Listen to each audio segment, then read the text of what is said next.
Welcome back everyone. iOS 14.1 just came out and let's go and take a look at it on the iPhone 6s. Now this update is pretty much a bug fix update at its core. It didn't really add any crazy features or anything, which is good. I'm always okay with that.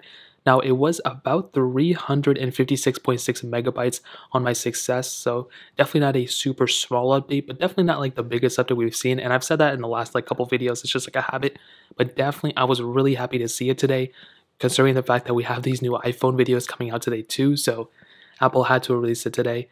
Now there are several different updates to this specific version, and they were all pretty much bug fix updates that some aren't really, compatible with the 6s, but I'll hit on some of them. So the 10-bit HDR video playback is now available for any iPhone over iPhone 8, so this one is not supported. Now there were some issues where sometimes the widgets would not work properly. They were smaller, they were bigger, and sometimes they wouldn't be added to the screen. Those updates are now fixed now, which is really cool. And there were some times where if you drag a widget onto another page or something, basically those apps will be deleted on that page or put onto the app library, so that's fixed now.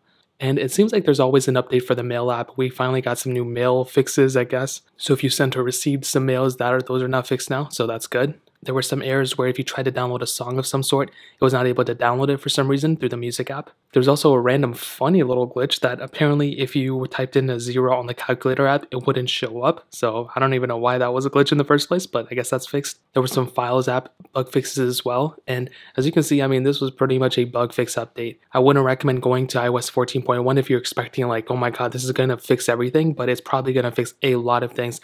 They didn't mention any battery life things though. I think they did that with the 14.0.1, but that has not been addressed in this specific situation. Now I did run a benchmark, and the score that I'm getting now is 541 for my single core score and 1002 for my multi-core score. Now comparing that to a previous version that I had, so 529 for my single core score and 1012 for my multi-core score. So it may have gone down a little bit, but it's like almost still about the same. So going to my single core score went up though. So if you're going to iOS 14.1, you're not going to see a speed decrease or anything.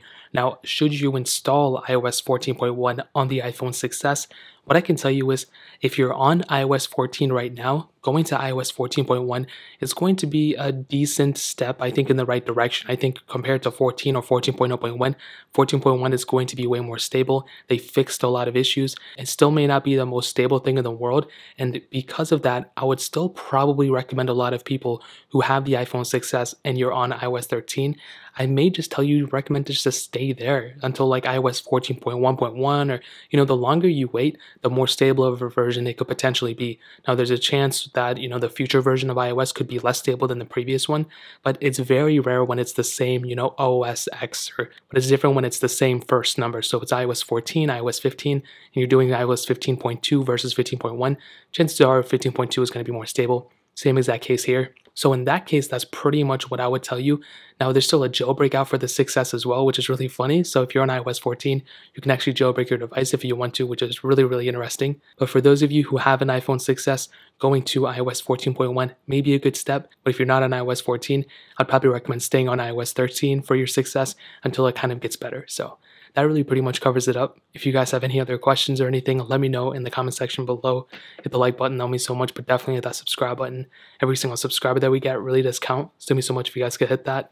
Also check out the other links down in the description as well. My Twitter, my Instagram, my other channels. More importantly, everything else. I love every single one of you guys. Hopefully I'll catch you guys in the next video. Peace out till then.